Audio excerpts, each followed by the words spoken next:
Thank you, Paul, and thank you, State Farm, for your great support of VICA.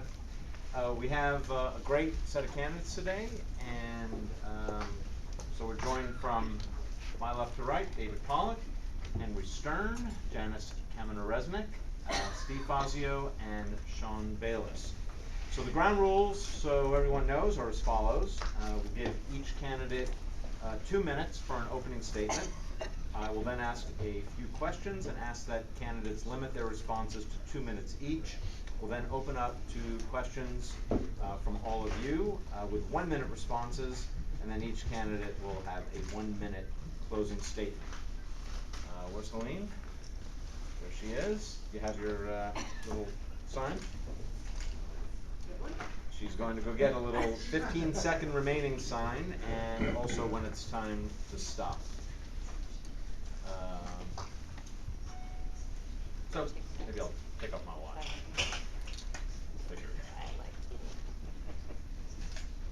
So without further ado, why don't we get started? And also I'll be, as we go through everything, I'll be rotating who goes first. You'll all be in the same order, because otherwise it would be way too confusing for me. But we'll rotate who is the first respondent for each question. So given that, we'll start off with David. Great. You want us to use the mic, or if it works? No, I don't think it's working. Look good. Yeah. Wait. So I'll stand so all of you can see me in the back. Good morning. I'm David Pollock. Stuart, thank you for arranging this. I think Stuart must have run to the bathroom. I'm David Pollock. And I'm glad to be back here. I'm a business person going way back. I worked at Rocketdyne for 18 years, and I know Jim Rogers is around here somewhere. Jim and I go way back at Rocketdyne, and I spent 24 years in corporate America. I got involved in community service kind of accidentally. It was after I finished my MBA program back in the early 90s. I got involved with a committee that was reforming our schools in Moore Park. I ended up chairing that and finding out what lessons from the business world transfer to the public sector. And there's some things that do and some that don't. But it was kind of a unique approach. We had a great effect on our schools in Moore Park, and I ended up running for the school board. I'm very proud of the 15 years I spent in the school board. Moore Park won the National Academic Decathlon 4 times. It turned out to be a very slippery slope. I ended up being president of the California School Boards Association, and eventually was convinced to run for the City Council in 2009, where I still serve. I'm also on the Ventura County Air Pollution Control Board, and I serve as a policy committee member for the Southern California Association of Governments. But the message I wanted to convey to you is that I think that, and I see capitalism and democracy as essential partners, and when it works well, it works really well. And there are certain things we have to be careful of. For example, I'm a student of capitalism. I believe in unfettered commerce and the invisible hand of free enterprise. But I don't have the delusions that profit motives always have the public's interest, best interest in mind. They have naturally their shareholders and their owners' interests in mind. And hopefully we'll get into some more questions about this. I'm about out of time, but thank you again for inviting me. I look forward to your questions. Thank you, David. Next up, Henry Stern. Let's see, can I just lean up over the hills here? Can you guys all see me in the back all right? Yep. Start it this way. Okay, so my name's Henry Stern. I'm currently unemployed, actually. When you run for office, the tax code is also not very kind to you. But I've formerly been Senator Pavley's senior advisor for the last 4 years. And prior to that, I worked for about 3 years in the private sector. I'm an attorney by trade. Grew up in this district, actually, but I ended up going to UC Berkeley for law. And I worked in mostly infrastructure before entering the public sector. So I built clean energy projects all over the country, did water infrastructure, dealt with national markets on carbon finance and things around climate policy, clean air policy, and really trying to work across the aisle and with the business community to try to make our environmental policies work. Up in Sacramento, I'm very proud of our track record over the last few years. in growing this economy as a whole. I think we've put the bones in place for a long-term path to sustainable growth. The budget's balanced. I am a Democrat, but I don't believe we can spend beyond our means. And I think we've done a smart job of retaining some reserves, and I think we're looking pretty darn good as an economy. I think the jobs numbers and some of the employment numbers came out yesterday or the day before, and our growth rates are still higher than the rest of this country. So we're in pretty good shape, but there are challenges that remain. And I live in Canoga Park right now. So in the heart of this San Fernando Valley, where you all spend your time advocating and trying to grow our commerce and grow our business, we do need growth. So I'm not going to sit before you today here and say, I want to grow everywhere, and I'm going to try to develop our mountains. I'm a surfer by birth, basically. So, the ocean, those areas, it's going to be hard to touch. But along the Orange Line corridor, along the LA River, I think we have an incredibly exciting opportunity to work with the business community to breathe life back into this valley, and I look forward to working with you all to do that. So thanks for the opportunity today. Thank you, Henry. Now Janice Kemener-Resnick. Hi, everybody. For the last 35 years, I've lived in Encino and been involved in the community in this very extensively in a variety of ways. I started my career as a social worker and then decided to go into law. Came out of law school, went into business with my husband Ben, and started right here in Sherman Oaks, Resnick and Resnick, in 1982. Practiced law there for about 22 years until I decided to retire from the law practice and start a nonprofit dedicated to fighting genocide, starting that with my Rabbi Harold Schulweis of blessed memory. Spent the last 12 years dealing with the issue of rape in Congo, going back and forth to serve the various populations that we work with in that area, building hospitals and providing medical care and economic recovery for some of the most disadvantaged and vulnerable populations in the world. Domestically, during all the years that I practiced law, I was quite involved in a number of organizations which demonstrate my extensive leadership skills and my ability to actually move an agenda forward and make incredible things happen, if I might say so myself. Not, of course, just myself, but in concert with many other people with whom I've worked over the years. Most notably for this organization, I helped to start the self-help legal access centers, which are now in existence in all the judicial districts in LA County. I know we all share a major concern about the congestion of our courts and the inability to actually get quick adjudication of all of our problems, which really does not only cause a problem for poor people, but causes a major problem for business. But by having these self-help centers, which I started with Zev a number of years ago, I think Jeff Darr's wife works in one and manages one, and Neil Dudovitz, who is the Director of Legal Services, actually operates the centers. I have the endorsements of a wide array of people, including Fred Gaines, thank you Fred, David Fleming, Nuri Martinez, Paul Krikorian, Ron Galperin, Michael Fuhr, Jackie Lacey, Betty Lee, Dick Reardon, and Senator Dianne Feinstein. I do have my husband's support as well. He is a past president of mine. Thank you. Depends how you do today. Thank you, Janice. Steve Fazio. I'm happy to say I've got Nicole's support as well. Start off right there and make sure. We'll see if I do well enough for her to support me afterwards. I've been in business. I'm on the front line, basically, the way I see it. I have a little different view of what's going on in the economy than Mr. Stern does. I don't feel as though our Sacramento legislators are basically doing things that are helping small business. In fact, most of my friends in small business are looking for opportunities in different states to get out of this place. It is becoming more and more difficult. It's become very, very onerous with regard to the regulatory framework as well as the labor laws. And while all of our legislators continue to speak on behalf of the importance of small business, for whatever reason, you don't really see any legislation come out of Sacramento that really supports small business. Pretty much the opposite's true. Everything they do seems as though it's pushing harder and harder and harder against the bottom line of our businesses and making it more and more difficult in this state to do business in this state. So that's my view, in addition to the legal apparatus, which comes down really hard on small businesses in this state and makes it very, very difficult, as there has been really no tort reform and no sort of relief within the workers' comp field. The other thing I've done is I've been a reserve with LAPD for 30 years, so I sort of have a good handle on the criminal justice system here and what's gone on with the reforms in Sacramento. Realignment, as it's called, has basically taken criminals and pushed them back out into our streets and our neighborhoods. We're seeing an incredible increased spike in crime. we're up 22% in violent crime.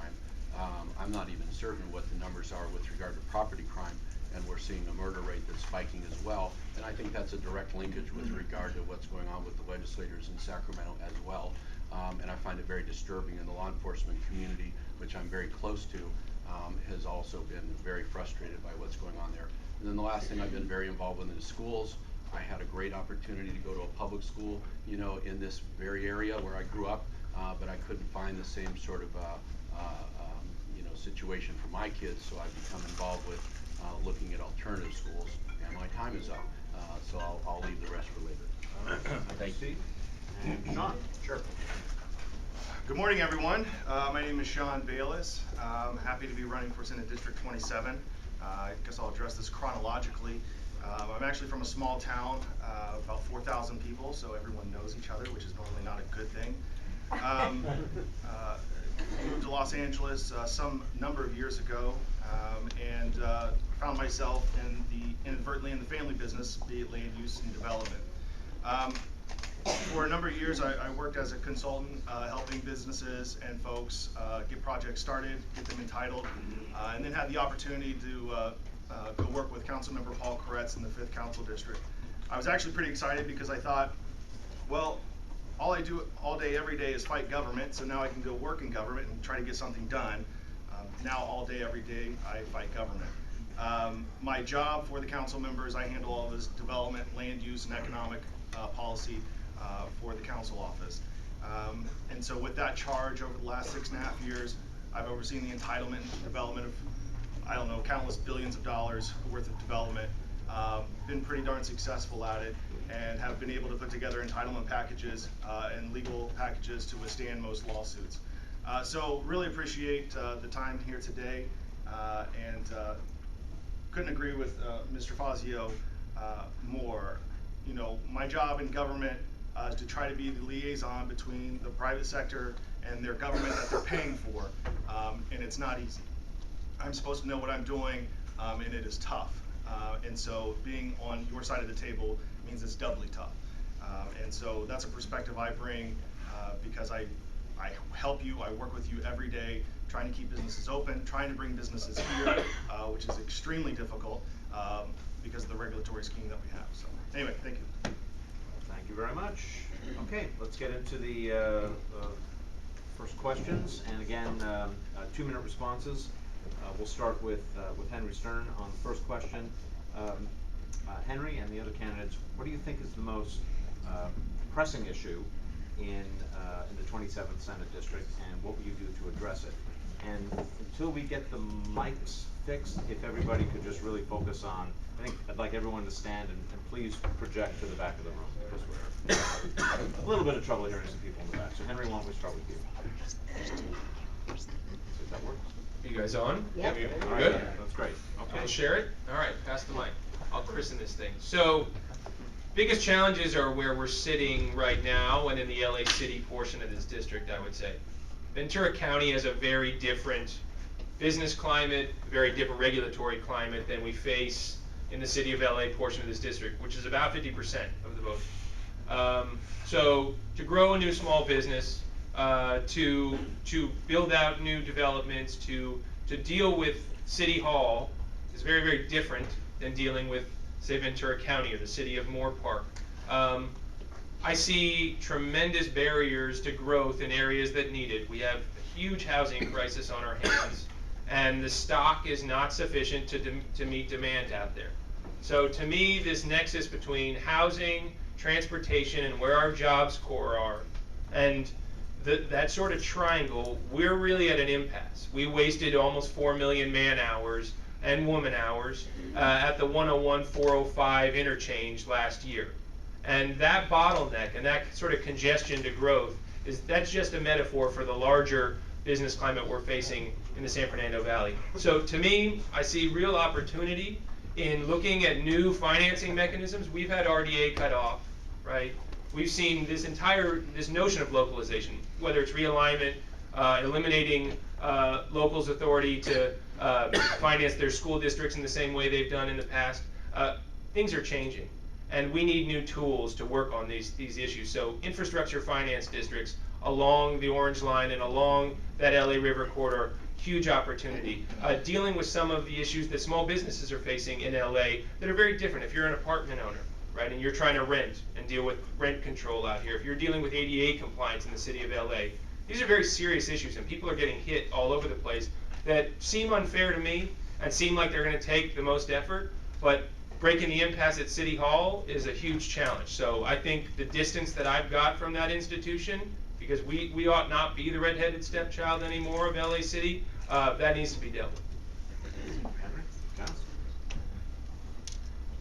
In many ways, the issues that face 27 are the same as the issues that faced the people of Southern California, which is water, availability of water, clean water, figuring out how to get it, how to store it, how to save our stormwater runoff from going into the ocean, and being able to figure out systems and infrastructure to be able to bring adequate supplies of water to the region. And I think it's a particular problem in the valley because of the extra heat we have and the extra stresses on our systems. I think transportation is a major issue for 27. I think the new initiative being proposed has serious problems for the valley. I don't think that it still calls for us to get our fair share. That's been a long problem for the valley, not getting its fair share of transportation dollars. And now even in the new initiative that's being put forth, I'm not sure if we have to wait till 2052 to get certain lines here in Senate District 27.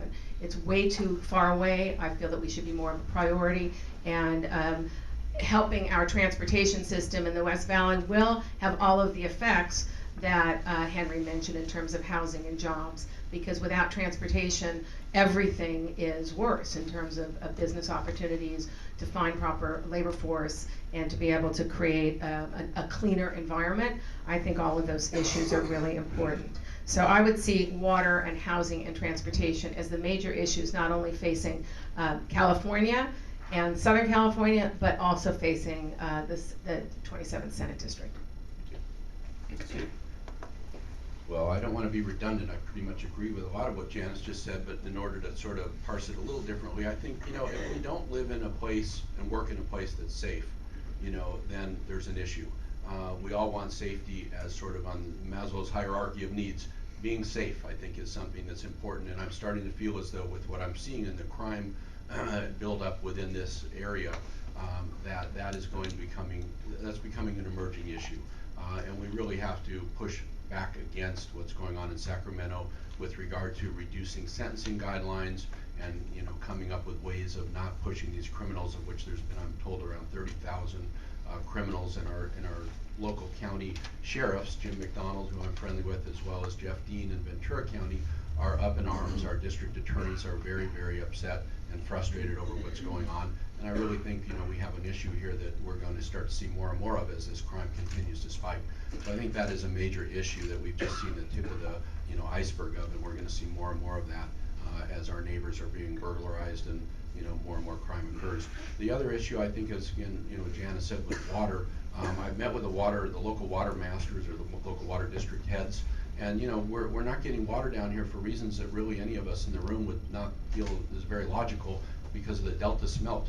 You know, so I asked some of the water folks, well, give me a little more of a tutorial on what is a Delta smelt, because forgive my ignorance. And he said there were three Delta smelt, which caused them to eliminate the pumps from being able to pump water into the reservoirs over this last season. And we even have Dianne Feinstein and Jerry Brown on the side of the issue that is also saying, let us turn the pumps on to get the reservoirs filled, because we'd have ample water, you know, for this region down in the Southern California area. So we have our own folks, you know, that are basically aligned on the left typically, and even they're saying we've gotten out of control. So water is an issue. Water will be an issue until we resolve sort of the things that are so far off into the fringe with worrying about Delta smelt over our growers and our, you know, municipalities, which use, down here we use like 6% of the state's water. You know, we really need to get ahead of that. Thank you, Steve. Thank you. I'm more of a nuts and bolts kind of, I have more of a nuts and bolts view of a lot of these issues. The main issues that affect 27 are actually a lot of the same issues that affect pretty much all of California. Every time there's a budget shortfall in the state of California, we rob the UC trust system, which forces them to then bring in more out-of-state students because they get to charge them twice as much money. The problem is, once they graduate, they're more likely to go back to whatever state or country they came from. So one of the last bastions of hope to bring in new business into the state of California which is a high level and high performing workforce, is literally leaving. So companies like Amgen, which are headquartered in this Senate district, have done nothing but shrink over the last 5 years. Every time they try to expand their R&D facilities, it's not happening. They have to bring in folks from out of state to meet the qualifications for their job hiring. By the way, this is the company that we want to stay there. These are high-paying jobs. They've got to bring folks in from out of state, but that's difficult for them because no one can afford the housing. Can't afford the housing because we don't have enough housing stock. We don't allow, local municipalities are not building enough housing. So the state has mandates that each jurisdiction, be it county or incorporated city, is supposed to construct a certain amount of housing, yet no one ever meets that demand. Of course, part of the reason we're not building the housing is because of the legal framework and the consistent lawsuits that attack any large development that goes on. I say all that to say this: all of these issues are interconnected. You have to understand how one issue bleeds into the next and how it affects everything around us. And we're finding that it affects our livability, it affects our home prices, it affects our ability to open up a business, it affects our ability to keep a business open or bring new business in. Thank you. It's interesting hearing everyone's responses to this. Sometimes there's an advantage to going last. And I would have to agree with a lot of what they have to say, but I still think that the economy is top of mind, especially for businesses out here. I worked at Rocketdyne for 18 years. At its heyday, employed 20,000 people in the valley, and now it's just a mere shadow of itself. I think that 1,400 employees now. So businesses naturally cycle, but in the case of the rocket engine business, there were some decisions by government that didn't help things, like allowing Russian rocket engines to be on American space vehicles, and not investing in doing things, maintaining American unique skill sets. I mean, you don't find rocket scientists everywhere, and we've been very fortunate to have them here in the Valley. I also want to say that one of the problems I see with government is that it's too easy to get caught up in a bubble and start looking at things in abstraction and not understanding how the policy decisions you make affect real people in their daily lives and real businesses. Yes, I'm on a city council, but I'm also a small business owner, so I tend to think hard about some of the decisions that we make. And a good example that I'll bring up, and this may seem odd coming from a Democrat, but we're nonpartisan on our city council, and we're able to look at things just for how they benefit the community and not through a partisan lens. When I was first elected to the city council, realtors came to me and said, you have this rental inspection ordinance that basically is just a tax on us. We're good about making sure that our smoke detectors and water heaters are strapped to everything, and all you do is you have your inspector come and sign off on it, and it doesn't really do anything, and you're not getting at the slumlords that the ordinance was supposed to get to. So I brought this to the city council. They agreed, and we suspended that ordinance because it wasn't working the way it was supposed to. Thank you. Pass up to Janice. Okay. So, I think it's easy for all of us to talk about all the things that kind of interest us from a political point of view, but what I would really hope that all 5 candidates will focus on is what you can do as a state senator, as a member of the state legislature. You're not a member of Congress, you're not going to be a member of a city council. So really I'd love you all to really focus on what your role as a state legislator would be in terms of these questions. So, first question, which we'll start with Janice, is what's the first bill that you would introduce if you are elected to the state senate? I'm not going to really answer that question because I don't know what bills are necessary, and I think that there is a little bit of a bill-itis in our state legislature. We all see so many bills being passed. In California, more bills are put in front of the governor than are put in front of the President of the United States each year. So I think asking about bill passage, I think too many legislators, they dance in front of a camera for bills. And that's why you need 5 or 10 cleanup bills for every bill that's introduced each year, and you're going to see it with the wage bill that was just signed. I think that there's too little thought going into what the words mean and what the implications are. So I'm really not, my philosophy is not that I'm going up there to chalk up how many bills I can pass. My philosophy will be to take an inventory of what bills are necessary to accomplish the objectives that are required in the district and for the people I represent. And I think that the orientation of seeing a legislator as a bill maker is not effective and it's not necessary, and I think there's too much pressure on legislators to do that, which is why you have so many bad bills. So I just see it differently. Thank you. Something for business to be sure. You know, the first part of your question was, you know, what would you do when you got up there? As a Republican, it's tough in this state, you know, and yet on the same behalf, there is a group of growing moderate Democrats that are really looking for solution-based, you know, and solution-oriented people that are serious about doing things about the business climate in this state. And I've spoken with many of them, and they're anxious to get underway with somebody that isn't so, you know, left or so right, but is in the center, that they can actually accomplish things. I would love to see some sort of business stimulus bill. We used to have things, you know, in this city, in the state, you know, where you could designate certain areas and you can abandon or give some credits in order to build the infrastructure. We have lots of areas in this district and in this city and in this area, you know, that are really becoming urban blight again. And I worked in the riots, you know, as a police officer back when, you know, the civil unrest, as they call it, occurred. And a lot of that was pent up anger and frustration over not having the opportunities, you know, that other areas in the city have. And I think if we could really sort of concentrate some efforts in some of the precincts within the district to abandon some of the things that make it very difficult for businesses to operate in this state and give some tax credits, some incentives, I think it would go a long way towards helping, and it could free up some resources that otherwise could be used in different ways. So that's what I would endeavor to do. Thank you. Sean? Don't know if it would be my first bill, but one of the things that we contend with, and I've yet to understand, there are several industries in the state of California that are literally not allowed to modernize.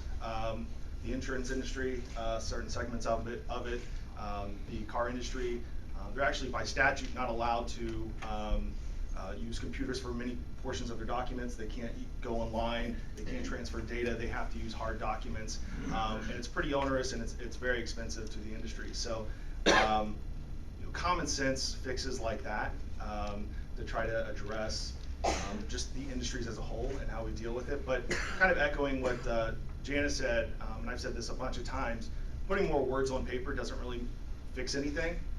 It's having the ability to enforce what you put on paper and having quality in what you put on paper. So you know, we can march around and tout how good we are by the number of bills or the issues or the notches on our belt we have for our environmental bills and things like that. But if it's not quality, it doesn't matter, and if we don't have the money to back it up, it doesn't matter either.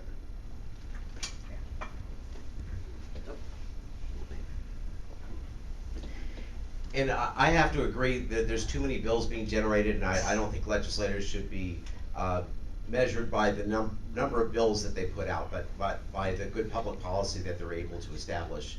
I will say that one thing I've noticed, I have my own business development practice. I work with small to medium-sized businesses. One of my clients is called PFMG Solar, and I've been working with them to establish solar panel projects mostly in schools all over Southern California Edison territory, but nothing in DWP territory. And one of the things that I've learned is that public utilities like Edison and Pacific Gas and Electric have rules that allow solar panel projects to be economical.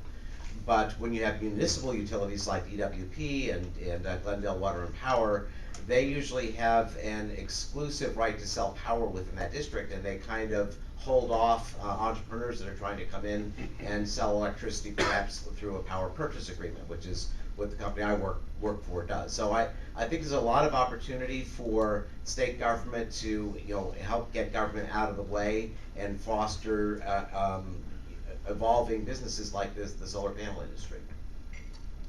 Henry? So, agree with my colleagues here in terms of the billitis or whatever you want to call it. But I do. Agree, it's a bad question. No, I actually don't. Sorry. I don't. First thing I want to do, I want to move this money out of the high-speed rail system and down into valley transportation infrastructure. I think put $68 billion into a project that may or may not happen, and I think it's a great idea. but the plan needs a lot of help, and specifically the money coming out of the state's cap and trade program. So for those of you who don't know, Senator Pavley, my predecessor hopefully here, put a law in place to put a cap on climate pollution. It's now generating billions of dollars of revenue every year. Jerry Brown has gone after that revenue and tried to put it into the high-speed rail system. I think that's a flawed use of that funding. I think that funding should be diverted to entities that are actually trying to comply with this law. So the manufacturing industry has got the short end of the stick on compliance with AB 32. And I think we should be investing in retrofits to our manufacturers to make our state more competitive. I think we should be pushing that money into near-term transit and transportation solutions in the valley and all over this state on a congestion basis. So we're looking at where the pockets of congestion are, where people actually live, and moving money there to supplement local transportation bonds or sales tax measures or what have you. And furthermore, I think we can put that money into localized water. The less water we import from the Delta or from the east out in Colorado, and the more we focus on localized water infrastructure, whether it's water recycling or groundwater cleanup, the less power and energy you use. So there is a nexus to that pollution. So I think we can make these environmental laws work better for local business, and that's what I'd be doing on day one. So, thank you. Thank you. I want you to pass that down to Steve. Well, Henry, you stole my thunder a little bit by talking about transportation, and I'm proud that I waited till the third question to talk about my favorite subject. I don't want to talk about that. So we all know the 101 and 405 are a complete mess, and we also know that Metro is thinking about putting a sales tax on the ballot in November. But what I really want to ask the five of you is, what would you do as state legislators to improve the transportation infrastructure in the 27th Senate District? Steve, we'll start with you. Well, that's a tough one. I don't know that there's a ready-made answer. I have a great amount of respect for Bob Hertzberg and Richard Katz, who have studied this issue tirelessly for decades on end. I've been to the symposium that they held at Cal State Northridge, as well as the one that they did at the Fleming Center. All people who supported Janice here. And I've tried to get smart on the issue, and even at that, with people that are very well studied in the issue, we're struggling to come up with solutions for moving as many people as we have in this region, up and down our arteries.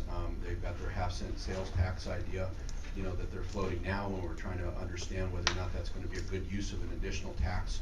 As a Republican, I'm basically against additional taxes. I think, we talk about diets in California. Maybe California needs to be on a diet. $133 billion maybe should be enough, for our state to be able to do what needs to be done. But I'm willing to accept the, opportunity to improve our transportation system. I haven't really heard anything, that's come out of any of these meetings that I've sat in that sort of looks as though it's a solution where any of us sitting up here would necessarily get on these rapid transit systems, because we're just so car-centric. Maybe it turns out where a lot of those monies that'll be spent are going to be solved with technology, where we're going to have driverless cars here in the next 10, 15 years, and we just jump in at an intersection where there's a bus stop, and we sit down and we get from A to B for less money than what we're talking about in terms of building a lot of these, high-speed rails and all these other things. So I don't have a ready-made answer, only because guess what? There's not really one out there. But I'm all ears. I've been going and trying to understand really kind of what are the ingredients that are going to go in, and what are the thoughtful people that I have respect for, thinking about how we can do this. And I'm on board for whatever it is that might be the solution. I just haven't really heard it yet. So maybe others here have a better understanding. As it relates to the 27th district, it's a little tough, because a lot of the communities that run down the 101 are the bedroom communities folded into the hillside. So when you've got Woodland Hills, especially Calabasas, Westlake Village, all of those are separated. Of course, Hills, they're all separated by the hillside, and none of these areas are highly populated. They're not metropolises. So, how do you justify doing major transportation improvements, likely around or to the 101, when it's not really connecting a lot of people together? And when it comes to the expansion of the 101, you're really only talking about double decking it. And they wanted to do that 25 years ago, and that went nowhere fast.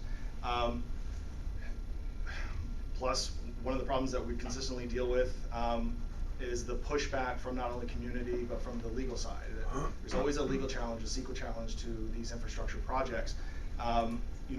Little case study, when we were expanding the 405, we had to take down the Mulholland Bridge, right? We had the dual Carmageddon's, that's what it is. We actually figured out a way to keep the existing bridge, build a new bridge beside it, so we could keep the old bridge open to full capacity.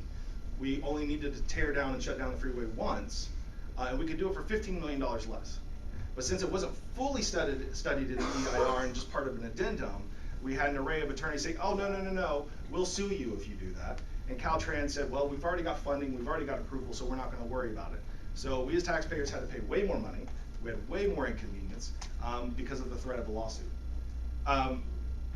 Bit of a tangent. Anyway, when it comes to expanding freeway systems, the 118 might be the only real opportunity, and I'm not sure it's a good one.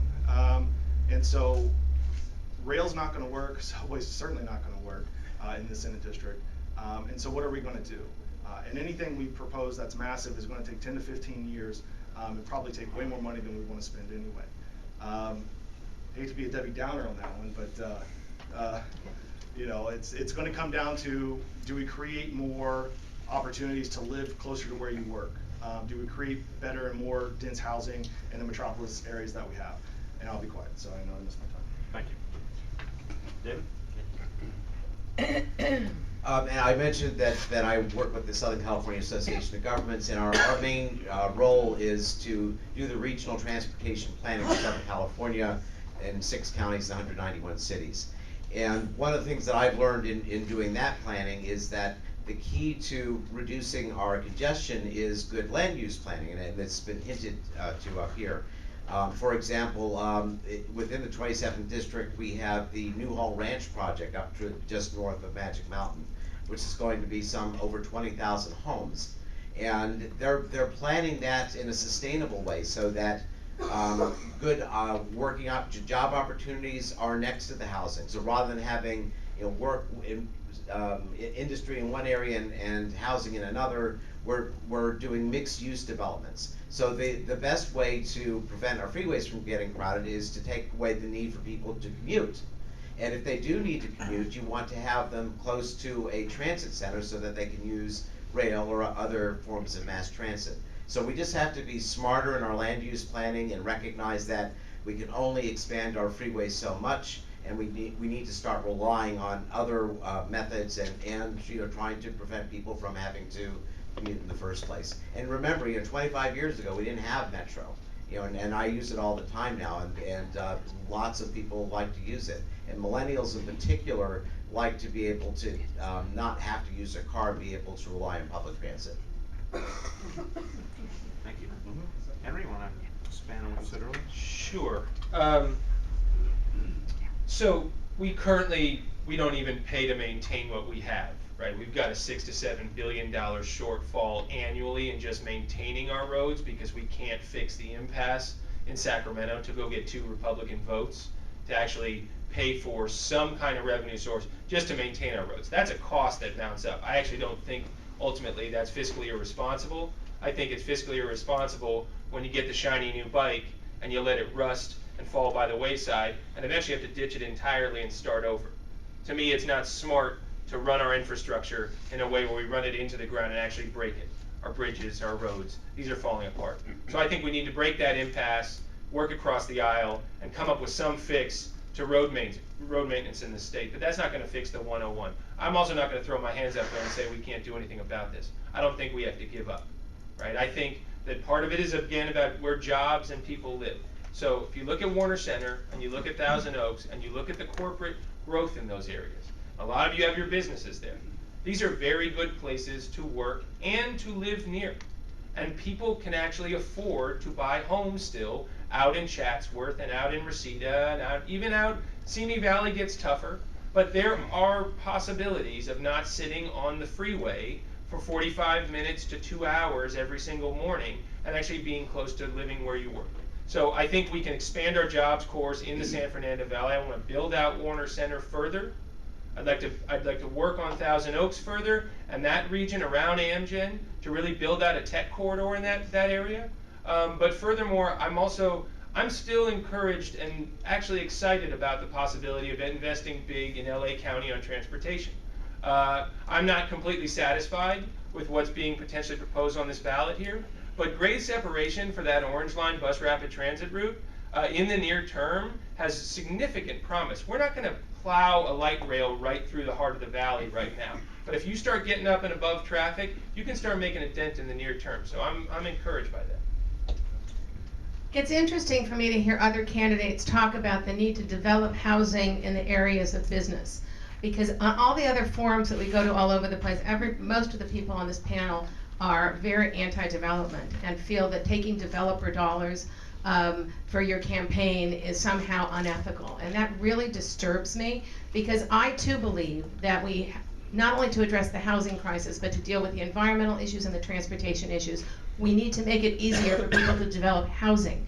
And we talked about CEQA and CEQA reform, and that's not a particularly popular view to say in public, as some people on this panel know, but I feel very strongly that we have to bite the bullet and understand that developers are not evil, and we need to be pro-housing development if we really want to bite the bullet on transportation and environment. So that's number one. Number two is I do think that Orange Rail converting to light rail is very promising, and one of the issues that both Richard Katz and David Fleming talk a lot about is there's 50,000 trips a day coming in and out of CSUN. We have no north-south transportation lines in the valley, and I feel that that's a huge deficit on this plan that's being proposed. It only has a north-south line many, many decades from now on Van Nuys Boulevard. So I think a north-south transportation corridor with public transportation on the West Valley is critically important.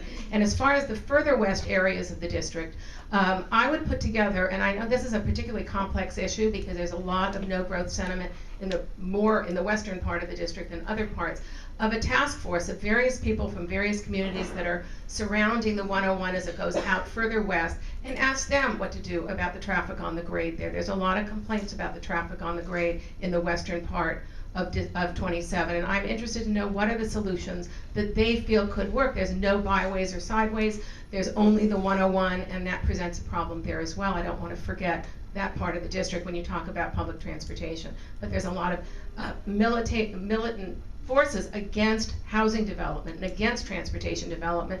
But I feel that in the environment and transportation and housing all are one unit that need to be tackled together. Thank you. All right, let's pass it down to Sean. And once again, we'll key off on the last answer for my next question, and that is, let's talk a little bit about CEQA reform, which Janice just mentioned.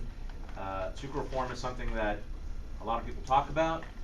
What I'd like to know from you is what's your general opinion on CEQA reform, and if you're in favor of CEQA reform, what specifically would you do to reform CEQA? What would you want to accomplish with a change in state law to change things from the way they are today? Sean? Sure. I deal with CEQA quite often. Again, I deal with development and getting it through the system, and CEQA is typically the Achilles heel of just about any project. And we've got attorneys in the room that know full well about that. So one of the big problems is CEQA being used as a tool to just stop development. It doesn't matter if it's justified or not.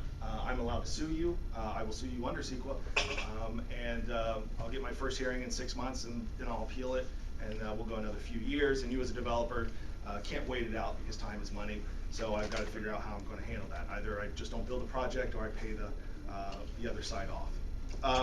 So how do you deal with that? Because CEQA does have a role, especially when we're talking about large projects.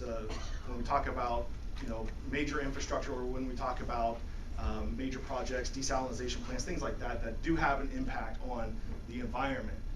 But when we talk about a 40-unit apartment building having to do a full EIR or being challenged on CEQA grounds, that's ridiculous. So when we look at CEQA, when I view CEQA reform, it's do we basically exempt more projects that don't cross a certain square footage threshold? Do we exempt residential projects or commercial projects? Do we create a scenario of only dealing with manufacturing or industrial projects that have a lower threshold because they are more likely to actually affect the environment? Those are the things you got to look at. But the big problem with CEQA is not the analysis it provides, but the lawsuits it allows. And I don't know how you address that because that's a moral issue, I think. But so it's really, how do you basically exempt more projects from it, but still keeping the the core of what it was supposed to be, not what it's turned into. Thank you. David? And CEQA reform or modernization is something we talk about in the hallways of the Southern California Association of Governments often. And I'm not one of those that thinks developers are evil. I think that they're actually should be partners with municipalities in solving our regional housing needs problems. The reason we need rent control and affordable housing initiatives is because we haven't allowed developers to meet the demand of housing. And ultimately, that's the solution, is we need to get our housing stock up to increase the supply and lower the price so that everybody can afford to live somewhere in this area. Specifically with CEQA, I think that there are ways that we can accomplish the main goals of CEQA without delaying developers like we have. I think a problem with CEQA is it sometimes gets abused by people that are less interested in the environmental impacts, but are rather using it as a tool to prevent or forestall developments. And I don't think that's a good public policy to have. And we need to take a good look at environmental impacts when we do something, but there shouldn't be undue stalling of projects for the very reason that we have a crisis in affordable housing. So we need to step back and look at the big picture and saying, what changes can we do to CEQA that will protect the environment but still allow good projects to move forward and increase the supply of housing in the region. Thanks, Kobe. So I've been working on these issues in the Capitol for the last 4 years, and it may sound like a nice idea to find some exemptions or find some streamlining, but I'll tell you, having wrestled with the football stadium and AB 900, which is a streamlining process for green leadership projects around this state, CEQA reform is warfare up there. And to put a coalition together to actually survive the politics of this issue between labor, environment, development is no easy thing.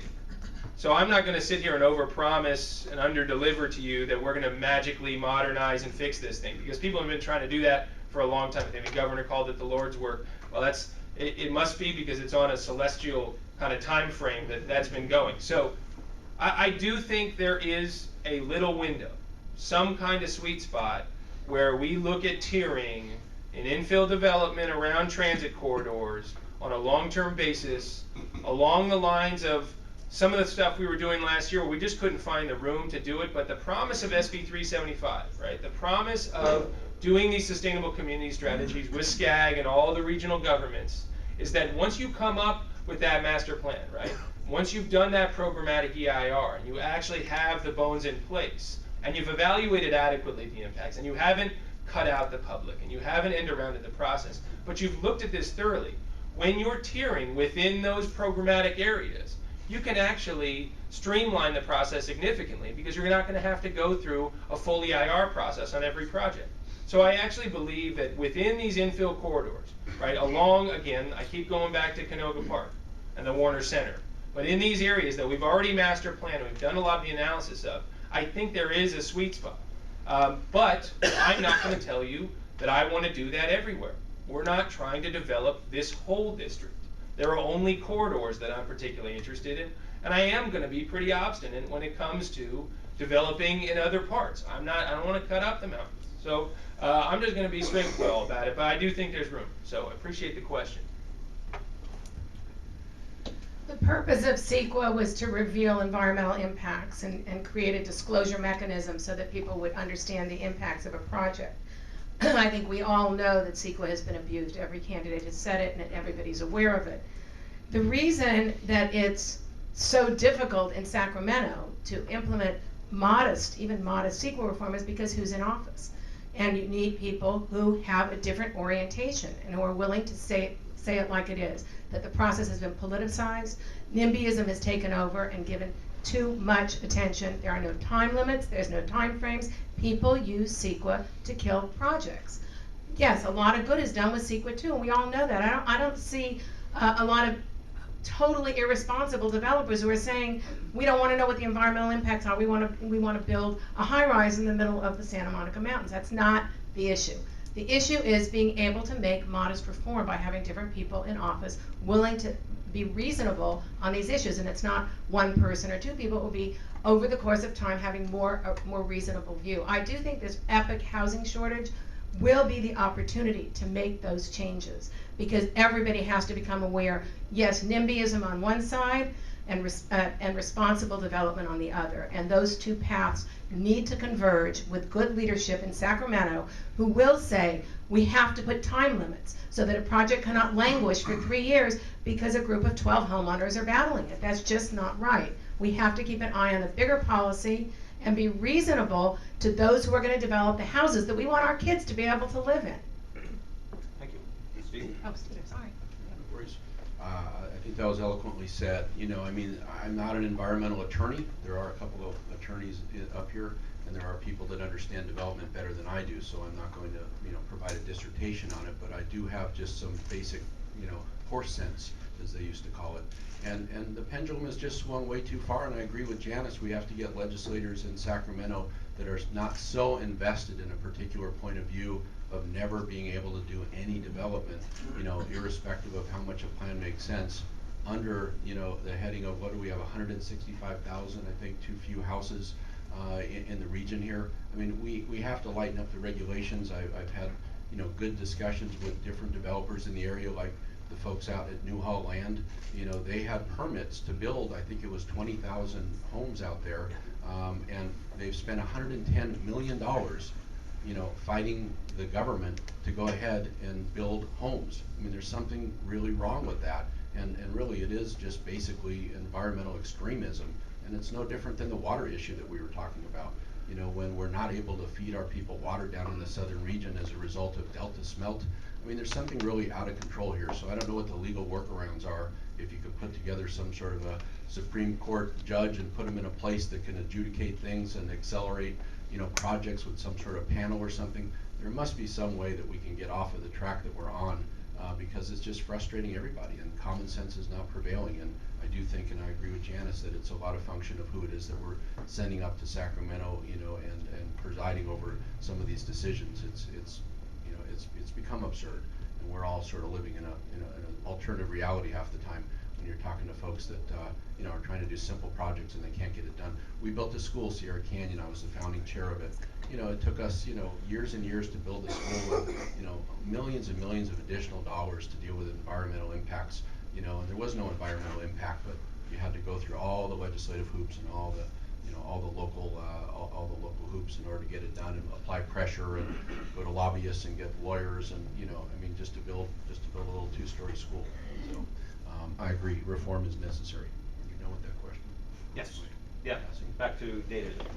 All right, we've got time for a couple of audience questions. The responses to these will be limited to 1 minute. Jeffrey? We've been talking about housing, affordable housing.